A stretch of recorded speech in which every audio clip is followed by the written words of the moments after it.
అంటే అమర్ ప్రసాద్ గారు చంపేసినని మీరు ఎందుకు మాట్లాడాలి? ఇలాంటి వ్యాఖ్యలు ఉన్నప్పుడు ఇంకోటి ఏం మాట్లాడదు అంటే మా సైడ్ నుంచి ఆయన ఇలా మాట్లాడారు కాబట్టి వాళ్ళ సైడ్ నుంచి ఎవరైనా చేశారేమో అంటారు. ఇవన్నీ పోకింగ్ అంటారండి, ఒకరినొకరు గోక్కోవటం.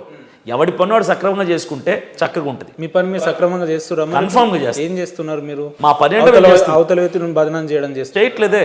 విజయ్ కుమార్ గారు ఏం చేస్తున్నారు?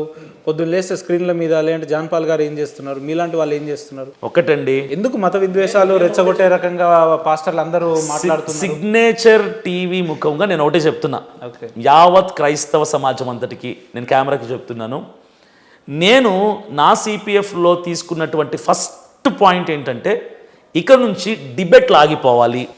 ఒకరి మతాన్ని ఒకరు కించపరుచుకోవటం ఆపేయాలి.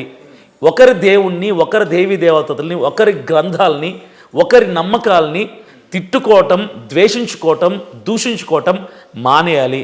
క్రైస్తవుల తరపునున్న పాస్టర్లు కానీ, హైందవుల తరపునున్న పెద్దలు కానీ ఒకరిని ఒకరు కించపరుచుకోకుండా, క్రైస్తవులు యేసుప్రభుని ప్రకటించుకుంటే, హైందవులు వాళ్ళ దేవుని ప్రకటించుకుంటే ఏ గొడవలు, ఏ సమస్యలు ఉండవు.